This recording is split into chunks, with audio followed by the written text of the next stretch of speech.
All right, White House counsel Robert Bauer tried to explain away the administration's role in the Sestak scandal. In a two-page memo released today, he wrote, quote, "We have concluded that allegations of improper conduct rest on factual errors and lack a basis in law."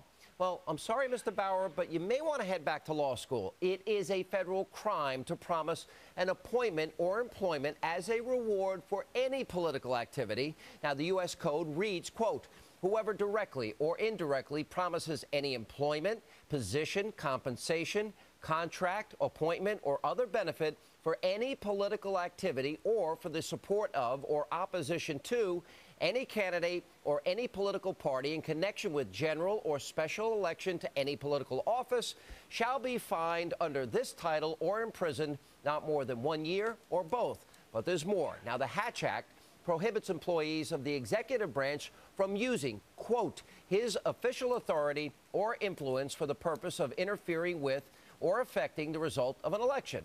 So is this where President Bill Clinton comes into play? Does his role in the controversy release the White House from allegations that they may have broken the law? Joining me now with reaction is Chief Counsel of the American Center for Law and Justice, Joe Sestak, and former White House counsel under President Bush, Scott Kafina, is with us. Guys, welcome to the program. Thanks for having us, Sean. Hello. Jay, does the fact that Bill Clinton working on behalf of Rahm Emanuel, does that release them from these statutes? No, to the contrary, I think it makes it worse because, number one, as you pointed out, under Section 600 of the Criminal Code, it says directly or indirectly. But also understand what's going on here. You had a former president of the United States whose wife is the Secretary of State say that he received a request from the chief of staff to the president of the United States, the current president, Barack Obama, to communicate a message to a sitting member of Congress, former admiral, now retired, who was seeking or about to seek the Democratic Senate nomination, and told him, hey, we need you in the House, stay in the House, and if you do that, we're going to get you some position on some, it's no longer, he's not calling it a job now, it's an advisory board. Just think about the nature of that. It looks like Section 600 was written for this exact situation. And the fact that you got the president, former president of the United States, conveying that information, I think makes it worse. Yeah, and it's a job. It's an administration official in that particular case. And he also said it was high ranking. I don't view this as particularly high ranking. But, Scott, let me ask you, let's stay particularly on this point. I think Jay has hit on something here. It makes it worse. It seems to me that might be an admission that they understood the law. So they sent an emissary. But the law directly states, directly or indirectly. So they might have thought they were being too cute by half by sending Bill Clinton, a former president, to do their bidding on this. But they're offering something in exchange for a political activity, which the law clearly states is illegal. Yeah, absolutely, Sean. I mean, there's a serious question as to why they would bother to employ Bill Clinton for this. I mean, it certainly is an offer that they could convey directly, and his use is really inconsequential, and you would think they would know that. Why would they try to distance themselves from this by using the former president without knowing that there was, some reason to do so, that it would violate the law to do so directly? Jay, but the law, as you point out, says you can't do it indirectly either. Yeah, which is amazing to me because they're offering something of value. The law specifically states they can't do it. Here's where I lose all understanding of what they're doing here.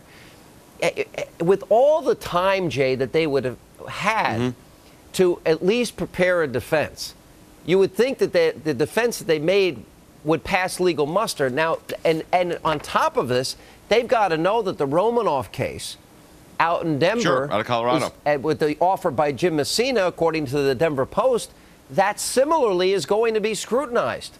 So, in other words, is there a pattern of this behavior?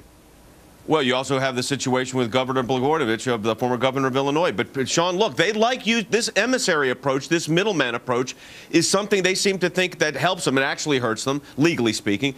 But also look at the pattern of that. You've got right now a situation going on where a communication today came from the White House to the congressman's brother.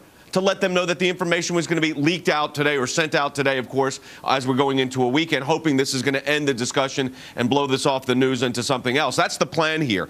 And the reality is that as they keep getting more and more people involved, that's where these administrations get in trouble. You know, it's generally not the allegation of the initial crime. It's the cover-up. It's what's happening afterwards. Now, you know, here's the problem you've got right now. If you listen to what Sestak said today, the congressman, what he said today was not much different than really what he's been saying previously, except now he's using this advisory board instead of job. But and a couple of times during the press conference, he called it a position.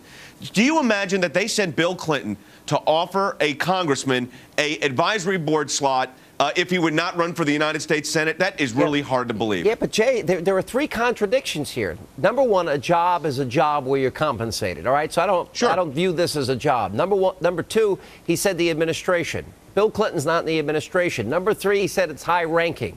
That would leave one to believe that an advisory board, it was far more high ranking than that, especially in light that they're asking him to get out of a Senate race. So I guess, Scott, the next question I have for you is, do you have any question in your mind whether or not a law was broken here based on the facts as we know them now? I don't. And, you know, I mean, it's very telling that today Congressman Sestak's statement really tries to muddy the water and make it ambiguous as to whether he was offered a discussion or whether President Clinton really just wanted to discuss, was concerned about how he might fare in the Senate primary. Look, his original statement was that he was offered a job. He was quite explicit by that. And multiple times he said it. It was multiple times. And I think having Bill Clinton in the mix would indicate they want us to debate what is. But really, the story is quite clear. He was offered a job to drop out of the race. Yeah. And do you think a job was, the law was broken, Jay?